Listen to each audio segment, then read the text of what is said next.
ప్రస్తుతం సోషల్ మీడియాలో ఒక వీడియో బాగా వైరల్ అవుతుంది. ఫస్ట్ ఒకసారి ఆ వీడియో క్లిప్ చూడండి, మీకు ఫుల్ క్లారిటీ వచ్చేది. ఏ రాంగ్ రూట్ లో వచ్చాయి? ఏ రాంగ్ రూట్ లో వచ్చాయి? ఏ రాంగ్ రూట్ లో నువ్వు సీట్ బెల్ట్ పెట్టుకున్నావా? నువ్వు సీట్ బెల్ట్ పెట్టుకున్నావా? నువ్వు సీట్ బెల్ట్ పెట్టుకున్నావా?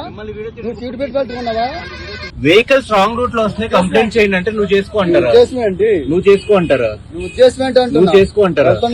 వెహికల్స్ రాంగ్ రూట్ లో వస్తున్నాయి చూడండి అంటే కంప్లైంట్ చేసుకో అంటారా? వెహికల్స్ వస్తున్నాయి కదా. సో చూసారు కదా, ఇక్కడ వీడియోలో ఒక వ్యక్తి సేమ్ ఇప్పుడు నేను ఎక్కడైతే నిలబడున్నానో అక్కడ కార్ ఆపి అక్కడ సేమ్ ఏదైతే కనిపిస్తుంది కదా అక్కడ ట్రాఫిక్ ఎస్ఐ కూర్చుని ఉంటే అతన్ని ఇట్రా ట్రాఫిక్ ని పట్టించకుండా ఏం చేస్తున్నావు అని అన్నాడు. సో దానికి ట్రాఫిక్ ఎస్ఐ కూడా అసలు సీట్ బెల్ట్ ఉందా అని వాళ్ళిద్దరి మధ్య చిన్న డిస్కషన్ అయితే నడిచింది. అసలు నిజంగా ఆ రోజు అక్కడ ఏం జరిగింది అనేది పూర్తి వివరాలు ఈ రోజు మనం చూద్దాం.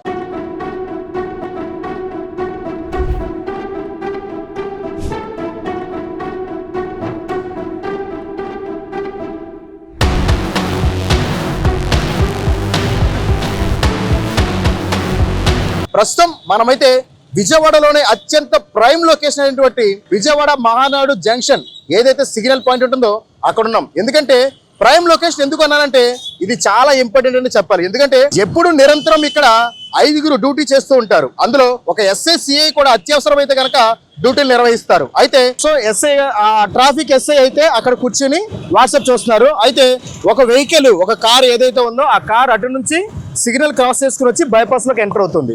సో అయితే ఈ బైపాస్ లోకి ఎంటర్ అయ్యేటప్పుడు ఇది సింగిల్ లైన్ కాదు, డబుల్ లైన్. అంటే ఏంటంటే మనకి ఎదురు నుంచి కూడా వాహనాలు వస్తూ ఉంటాయి, అదేవిధంగా ఇటు నుంచి కూడా వెళ్తుంటాయి. కాకపోతే ఇక్కడ క్రాస్ అయ్యేటప్పుడు మాత్రమే మీరు చూసినట్లయితే ఇదిగోండి ఇక్కడ మాత్రం డివైడింగ్ అయ్యేలాగా ఈ బార్గెట్స్ లాంటివి ఉంటాయి అనమాట. అంటే ఏంటి, అటు నుంచి వచ్చే వెహికల్స్ ఇటు నుంచి వచ్చే వెహికల్స్ రెండు క్రాస్ అవ్వకుండా కోసం ఇక్కడ చిన్నపాటి బార్గెట్స్ లాంటివి ఉంటాయి. అయితే ఇక్కడ వాళ్ళిద్దరి మధ్య గొడవ ఎక్కడ మొదలైంది అంటే ఇటు నుంచి వస్తున్న వెహికల్స్ కి ఇటు నుంచి వచ్చే వెహికల్స్ కనబడినాయి. అంటే ఏంటి, ఇక్కడ వరకు వచ్చిన వెహికల్స్ డివైడ్ అయిపోతాయి.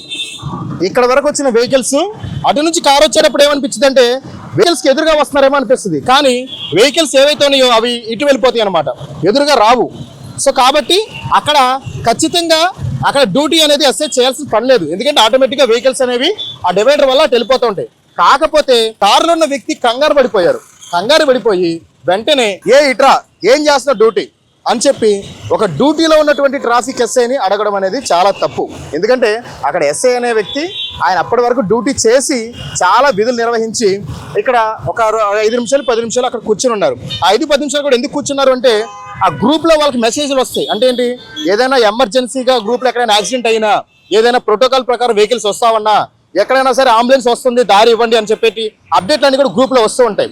సో అలాంటి అప్డేట్స్ అన్ని కూడా చెక్ చేస్తూ ఉండాలి. ఒక పక్క డ్యూటీ చేస్తూనే ఉండాలి, ఒక పక్క నుంచి అలాంటి అప్డేట్స్ కూడా వాళ్ళు చెక్ చేస్తూ ఉండాలి. సో అలాంటి క్రమంలో ఆయన్ని పట్టుకుని క్యారెక్టర్ అసెస్మెంట్ అనేది చాలా రాంగ్. ఎందుకంటే మొదట సోషల్ మీడియాలో నేను ఆ వీడియో చూసినప్పుడు నాకు అనిపించింది, ఏంటి ఎస్ఐ నిజంగానే ఎలా ఉన్నాడేంటి, అసలు డ్యూటీ చేయకుండా ఎందుకు అక్కడ కూర్చున్నాడు, ప్లస్ అడిగిన వాళ్ళ మీద తిరిగి రొబాబు చేస్తున్నాడు ఏంటి అని అనుకున్నా.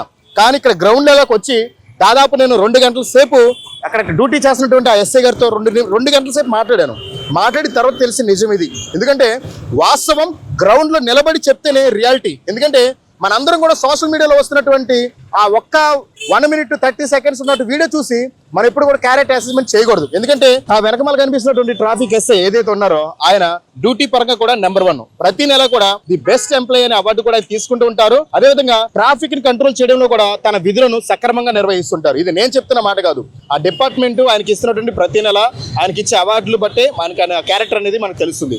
అలాంటి ఒక ట్రాఫిక్ ఎస్ఐని కేవలం ఒక 1 minute 30 seconds వచ్చిన వీడియోని చూసి ఆధారంతో క్యారెక్టర్ అసెస్మెంట్ చేయడం అనేది చాలా రాంగు.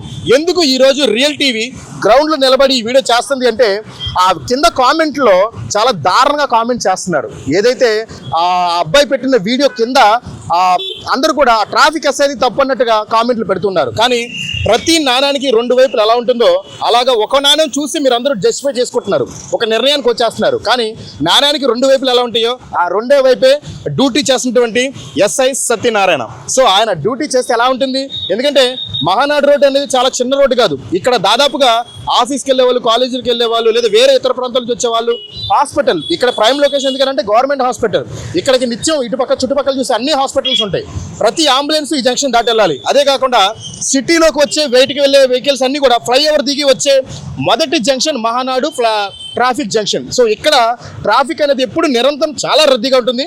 ఇక్కడ డ్యూటీ చేసేటువంటి డ్యూటీ ఉద్యోగులు కూడా స్ట్రెస్ అనేది చాలా ఎక్కువ ఉంటుంది. ఎందుకంటే దాదాపు 9 గంటల పాటు నిలబడి డ్యూటీ చేయాలి. అలా నిలబడే వాళ్ళు డ్యూటీ చేస్తుంటారు. అది ఎండైనా వానైనా ఏ తుఫాన్ వచ్చినా గాలి వచ్చినా సరే నిలబడి వాళ్ళ డ్యూటీ వాళ్ళు సక్రమంగా నిర్వహిస్తుంటారు. సో అలాంటి ఒక విధులు నిర్వహించే డ్యూటీలో ఉన్నటువంటి ఏ హోంగార్డ్ కానిస్టేబుల్ కాదు, ఒక ఎస్ఐని పెట్టుకుని ఇట్రా ఏం చేస్తున్నావు నువ్వు అక్కడ అనే మాట్లాడడం అనేది చాలా తప్పు.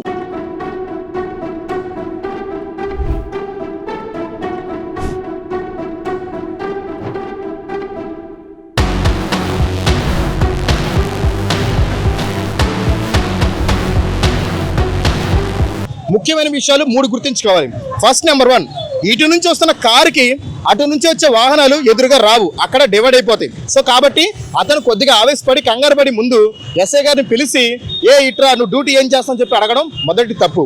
నెంబర్ 2, ఆయన అడిగిన దానికి కూడా ఎస్ఐ గారు చాలా ఓపికగా చెప్పారు. అక్కడ వెహికల్స్ కూడా తీరిపోతుంటే మీరు చూసేది సగం క్లిప్పే, దాని ముందు ఇంకో క్లిప్ ఉంది, దానికి ముందు ఇంకో క్లిప్ ఉంది. ఆయన అడిగింది ఏంటంటే నువ్వు కారు ఆపడం తప్పు కాదు, పక్కన ఆపి మాట్లాడాలి. ఎందుకంటే ఇక్కడ కనుక కారు ఆపితే ఎంత ట్రాఫిక్ జామ్ అయితే తెలుసా. ఎందుకంటే అటు నుంచి వచ్చే వెహికల్స్, ఆ సిగ్నల్ నుంచి వచ్చే వెహికల్స్ అన్ని కూడా ట్రాఫిక్ జామ్ అయినాయి.